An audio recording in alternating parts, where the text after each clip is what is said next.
멀쩡한 의사들의 본격 재능 낭비 프로그램 나는 의사다 시즌4 보이는 라디오입니다. 네, 반갑습니다.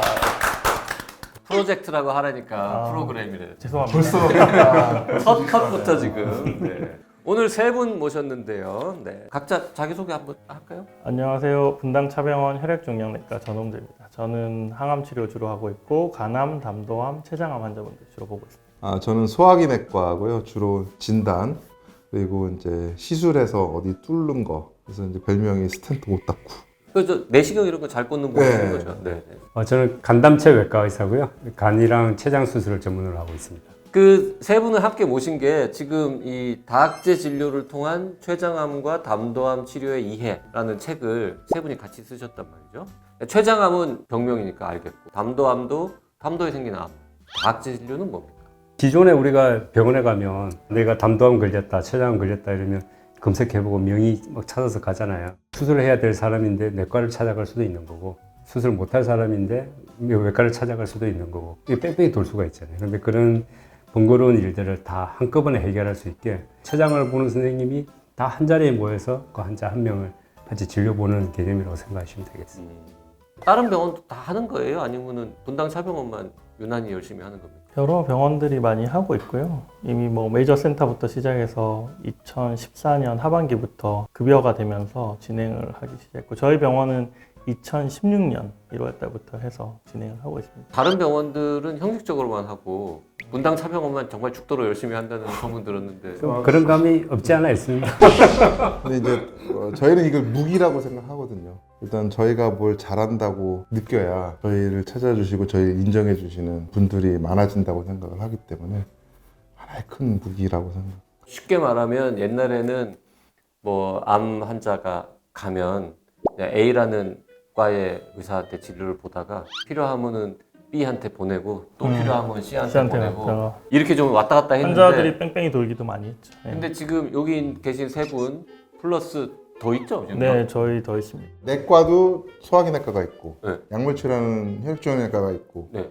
외과가 있죠. 여기다가 사진을 판독하는 영상의학과, 그다음에 방사선치료는 방사선종양학과, 그다음에 핵의학 검사를 설명하는 핵의학과, 그다음에 병리과 교수님. 7명까지도 네, 명수는 사실 더 많을 수 더 있고 많죠. 과가 7개 과, 6개 과 이상 뭐 이렇게 되는 경우가 많죠. 그래서 한 번에 이렇게 모여야 되잖아요. 한 번에 모일 수가 없잖아요. 그렇죠. 그러니까 저희는 5시부터 해요. 저녁에. 그래서 늦게는 7시 반까지 해본 적도 있어요. 모일 시간이 그 시간밖에 없어요. 그러니까 딴 병원은 잘 안 하는 거고. 그래서 빵은 있어야 돼, 빵.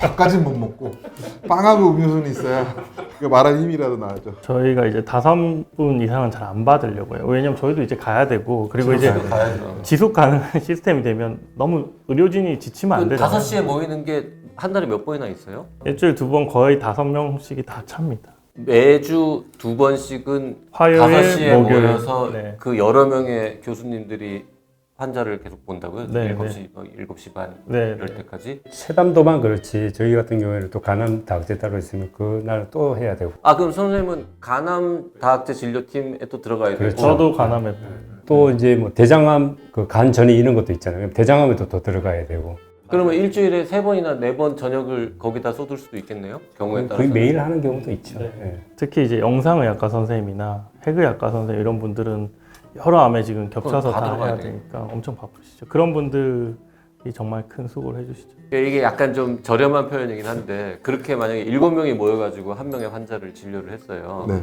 그러면 진료비 그 7배를 주진 않을 거 아니에요? 이게 의사 수로 주는 게 아니고 아까도 말씀드렸다시피 6개 진료과, 7개 진료과로 하는 거예요. 사실 들어오는 의사 선생님은 10분도 될 수 있고 종양내과지만 제 환자만 있는 게 아니라 다른 종양내과 선생님도 있고 2-3명씩 있을 수 있거든요. 그러니까 수과는 과 수로 줘요. 7과가 같이 보면은 7배를 예. 주기는 해요. 네네네. 근데 암 환자들이잖아요. 네. 암 환자로 선정이 되기 때문에 환자가 부담하는 돈은 5%. 5%. 진료과당 한 4만 원 정도 잡거든요. 그러니까 6개 진료과가 오면 뭐 한 24만 원 정도 되겠죠. 사실 환자분들이 암 환자분들이 내는 게 그렇게 비용이 부담스러운 정도는 아닌 것 같아요. 7개 과가 보면 7배를 준다 그러니까 되게 돈을 많이 주는 것처럼 느껴질 수도 있는데 이거는 병원 입장에서 보면 굉장히 비효율적이에요. 무조건 손해인 거죠. 네네네. 왜냐면 각자 그 시간에 진료를 2시간, 3시간 보면 20-30명씩 환자분들을 볼 수 있으니까. 그 여러분의 의사들이 모여서 환자 한 명을 보면 몇 분 동안 봐요 보통? 15분에서 20분 정도. 길게는 근데 30분. 어떤 때는 한 2명, 3명 잡을 때는 설명할 수 있는 시간이 많잖아요. 그럼 30분, 40분까지.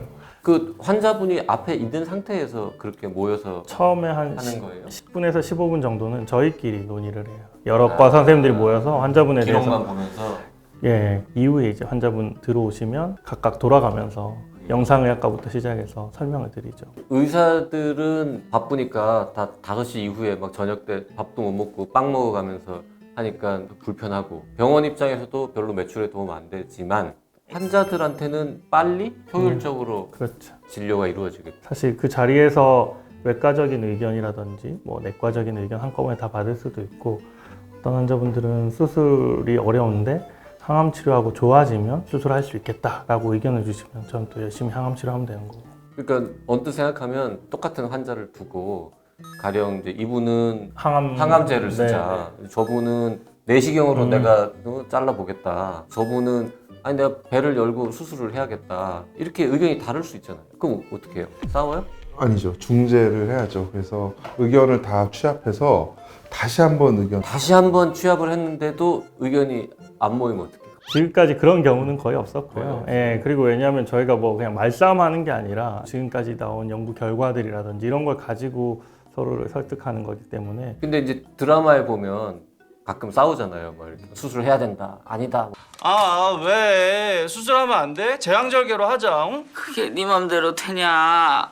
현장에서는 다 합의가 잘 되나 봐요. 그래도. 초반에는 이제 그런 걱정들이 좀 있었죠. 이제 예를 들어서 강력한 항암 치료가 안 나왔던 시절에는 이걸 수술하기는 조금 애매하고 그런 경우에 방사선 치료가 조금 더 우위였거든요.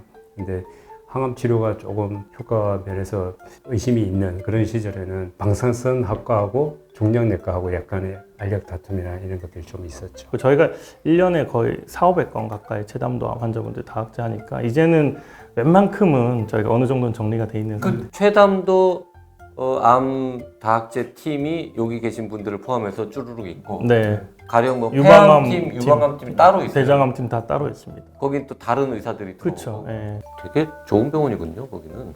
이게 이제 복지부에서도 이제 적극적으로 이제 밀기 시작했는데 이제 병원에서는 이제 해야 된다 이렇게 해서 밑에 해라 하면은 진짜 될 수 있는 시스템이 아니고요. 해야 된다 우리가 생각하니까 이끌어가는 거죠. 한 쪼가리가 하나 먹고 뭐. 그러니까 좀 약간 잘 포장해서 말하면 정말로 이렇게 환자를 생각하는 좋은 의사들이 자발적으로 매일 집에 안 가고 저녁 때 모여서 회의를 한다 뭐 이런 거군요. 근데 저희가 다른 병원 다학제랑 좀 차별화된 게 다른 병원에는 제도권 내에 들어와서 병원에서 이거를 다학제를 밀었거든요. 그래서 어떤 형식이 갖춰지고 이렇게 해라라고 해서 이제 따라서 하는 건데 저희는 이제 췌장암 담도암이 워낙 아시는 것처럼 예후가 제일 나쁘잖아요. 저희가 뭔가를 좀 더 해서라도 치료 성적을 올려보자라고 의사들이 자발적으로 해서 시작한 거거든요. 이랑 제일 처음에 깃발든 사람이 누굽니까? 이분이에요? 아닙니다. 저 아니고 고광현 교수님이랑 소화기내과 제일 연장자이신 선생님 계시거든요. 그래서 그분이 이제 하자라고 의견을 주셨는데 나머지 사람들이 다 이제 동조를 한 거죠. 아이디어는 여기서 나왔어요. 그래서 책에 전홍재 이름이 제일 먼저 있는 겁니다. 저 책은 저희 셋이 썼으니까. 네네. 저희가 그래서 뒤에 옹자를 붙여요. 홍제옹. 네. 전국에서 암 환자 다학자 진료를 제일 많이 한다는 이야기는 맞아요? 췌장담도암. 네. 췌장 담도암 네, 많은 다학제. 놓고 확실히 1등. 췌장 담도하면 사실은 다학제를 이렇게 적극적으로 하는 팀이 없고 저희가 사실 일주일에 2번 하고 한 번 할 때 뭐 많으면 5분, 6분 막 이렇게 하는데 그거가 쌓이면 제일 많이 하는 게 한 4,500건 정도거든요. 물리적으로 이 이상 1년에 하기가 어려운 정도 저희는 거의 최대치를 거의 하고 있는 거라서 뭐 이상 하기는 어렵다고 생각합니다. 다학제 진료의 대상은 암 환자 말고는 없습니까? 사실은 뭐 다른 중증 질환이나 아니면 희소 질환, 뭐 결핵, 파킨슨 그리고 중증 치매 이런 것들도 사실은 가능은 합니다. 그래서 정부에서 급여를 해주고 수가를 인정해주고는 있고요. 근데 이제 메인이 되는 거는 이제 암 환자분들이 많고. 근데 이제 환자분이 처음에 병원에 와가지고 전 다학제 진료를 원합니다라고 손들진 않을 거 아니에요. 손드는 분도 계세요. 요즘은 요즘 이렇게 하도 해서 알려져가지고, 예, 알려져가지고. 그러면은 해줘요? 바로? 그래서 보면은 이제 조직 검사까지 다 끝나고 모든 서류 들고 오시는 분들은 다른 병원에서 예, 이렇게 보면은 이제 판단이 좀 돼요. 그래서 다 결정이 난 상황에서는 보통 다학제를 먼저 하지 않고 일단 빨리 항암하십시오 뭐 이렇게 보내거나. 근데 이제 아주 복잡한 검사가 이루어지지 않은 암 환자가 가령 이제 소화기 내과에 왔다. 그러면은 이분은 다학제를 해봐야겠다라고. 일단 진단부터 해야죠. 조직 검사가 없으면 항암을 못 해요. 네, 그래서 저희가 열심히 세팅을 했던 게 다학제에 필요한 여러 가지 검사, 조직 검사 이런 것들을 최대한 빠르게 할 수 있도록 그 패스트 트랙을 만들었거든요. 그래서 다학제를 하기 전에는 해야 될 검사가 굉장히 많아요. 이렇게 뭐 대여섯 가지 이상 검사를 한꺼번에 해야 되기 때문에 이분들을 조직 검사를 해도 사실 패스트 트랙에 들어온 환자들은 거의 이틀 내에 조직 검사 결과가 나오거든요. 어떤 분들은 다학제 진료가 여러 명의 의사가 모여야 되니까 스케줄 잡기도 어렵고 왠지 이게 더 오래 걸릴 것 같다 이렇게 생각하는 분들도 있던데 반대군요. 저희는 그래서 처음에는 오는 분들을 대부분 다 다학제 해드리려고 했어요. 근데 이제 처음에 좀 적을 때는 충분히 가능했었는데 지금 이제 막 거의 400~500건 가까이 되다 보니까 이게 좀 선별적으로 해야 되는 상황이 됐고, 말씀하신 것처럼 이런 분들을 다 해드리게 되면 사실은 정말 빠르게 해야 되는 분들이 사실 속도가 늦어질 수가 있거든요. 뭐 예를 들어서 그냥 수술 다 했고 아니면 다른 장기에 전이가 다 있어서 그냥 사기 너무 뻔하잖아요. 이거 항암 치료해야 되고 그런 경우에는 이제 굳이 다학제를 할 필요가 없는 경우들이 있죠. 뭐 그런 경우라 하더라도 항암 치료하고 나서 또 좋아졌으면, 그래서 또 다른 외과적인 처치나 이런 게 가능할 것 같으면 또 다학제 올리면 그때 올리면 되거든요. 그러면은 같은 환자 다학제 진료를 여러 번 할 수도 있겠네요. 여러 번 할 수도 있습니다. 그래서 정부에서 3번까지는 사실은 다 인정을 해주고 있고요. 급여로.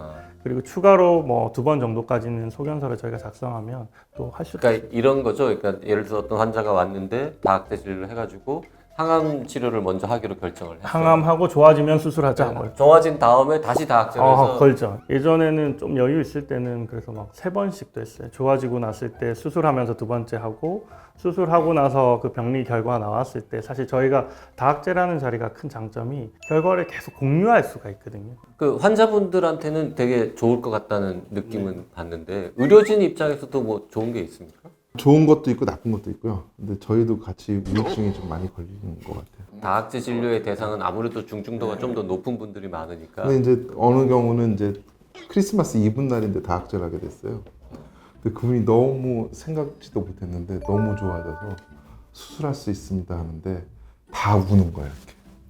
환자 그럴 보고자 때는 의사들 의료진도 뭐. 이렇게 약간 눈물이 핑 돌지 않습니까? 근데 저희가 다학제가 이렇게 많은데도 불구하고 계속 지속할 수 있는 이유가 다학제 전에는 못 보던 결과들 이런 것들을 너무 많이 보니까 저희가 함부로 할 수가 없는 거죠. 매 환자분 그러니까 환자분이 뭐 단순히 고마워한다 뭐 이런 것도 기쁜 일이지만 네, 실제로 네. 환자가 좋아지니까 좋아지는 거죠. 궁극적으로는 좋은 치료 결과가 가장 중요합니다. 의사들이 이렇게 환자 치료를 열심히 고민해서 했을 때 환자가 좋아지면 되게 기뻐한다는 거를 환자분들이 사실 잘 모르죠. 그럴 때가 있죠. 예. 근데 뭐 다학제 해보면 이게 다 같은 마음을 가지고 그 자리에 있다라는 거 자연스럽게 알게 되는 것 같아요. 이 책에는 그러면은 무슨 얘기가 담겨 있어요? 이 다학제 진료는 이렇게 이루어진다 뭐 이런 내용만 가지고는 안 될 것 같은데. 이 책은 이제 3부로 구성되어 있고요. 1부에는 저희가 아까 말씀드린 것처럼 다학제를 저희가 병원에서 해라라고 한 게 아니라 의사들이 한번 췌장암, 담도암 너무 예후 나쁘니까 한번 해보자라고 해서 시작한 거잖아요. 그러니까 이 세팅하는 과정 중에 우여곡절이 많았거든요. 시행착오도 많았고 그런 것들에 대해서 1부에서 좀 우리가 어떻게 다학제를 만들어 왔는지에 대해서 적었고, 2부는 췌장암 치료에 대해서 주로 적었고 3부는 담도암 치료에 대해서 적었는데, 뭐 저희 책의 좀 차별점이라고 얘기할 거는 사실 어떤 병원의 특정 과의 특정 선생님이 췌장암 보시는 선생님이 이런 책을 적을 수도 있지만 췌장암, 담도암은 되게 어렵거든요. 한 과에서 보고 어떤 암에 대해서 정확히 다 얘기하기가 어려운 부분이 있는데 저희는 이제 소화기 내과, 종양내과, 그리고 외과 선생님까지 다 같이 해서 이 여러 관점을 다 실으려고 했기 때문에 꽤 밸런스가 있다라는 게 장점이에요. 당연히 최신지견이나 이런 것들도 다 들어가 있고, 그리고 사실 출판사에서 별로 좋아하진 않았지만 비용이 많이 들어간다고 저희가 그림 환자분들 이해와 그런 것들을 결국 우리가 이 책을 쓰는 이유 막 많이 팔기 위해서 쓴 게 아니라 췌장암, 담도암 환자분들은 제대로 된 정보가 별로 없거든요. 그런 것들을 좀 도와드리고자 했기 때문에 여기에 좀 아낌없이 투자해야 된다고 해서 그림이라든지 표 같은 것들을 많이 넣었습니다. 이해도를 높이기 위해서. 이 책 전체 제작비의 거의 반 가까이가 이 그림 그리는데 일단 췌장암, 담도암으로 진단받은 분들의 보호자분들이 어떤 정보를 얻어야 되는데 정보를 제대로 못 얻거든요. 진짜 환자나 진짜 보호자들이 진짜 필요한 정확한 정보. 고급 정보 그리고 심지어 특정 과가 아니라 이게 여러 과 의사들이 네. 다 동의해가지고 모아서 쓴 이렇게 흘러가는 식으로 치료가 된다라는 거를 정확하게 알려주는 게 그게 의사가 해야 될 일이라고 생각을 해서 블로그를 그래서 시작한 거고 그 블로그에 글들이 모아져서 책으로 내자고 이렇게 결정을 홍재홍이 그 블로그도 홍재홍이 시작한 겁니까? 우리가 보는 암 정보가 너무 없으니까 이런 것들 좀 블로그 같은 거 만들어서 좀 올리자라고 했는데 홍보팀이 요청을 했더니 병원 블로그로 운영하기는 어렵다고 그러더라고요. 그래서 제가 그냥 하나 파서 그냥 시작을 그때. 갑자기 자기 개인 블로그 홍보하는 겁니까? 네네네. 제가 연수가 있을 때 조금 시간이 많으니까 글을 좀 많이 써보라고 해서 했는데 그래서 처음에 시작할 때는 블로그 글 정리하면 된다라고 해서 알겠다고 그렇게 했거든요. 근데 하다 보니까 계속 새 글을 쓰게 만들더라고요. 갖다 붙이는 게 아니라 개인 블로그를 위해서 남들을 또 저는 개인 블로그라고 생각을 안 하고 지금까지 운영을 하고 있었는데 그렇게 생각을 하시는 블로그에서 뭐 돈이 생기거나 이런 건 전혀 없죠? 없습니다. 전혀 없습니다. 저희 돈은 광고도 안 안 생기니까. 합니다. 예. 네. 근데 원고료까지 줘요. 홍재홍이. 돈을 줘요? 여유 있을 때.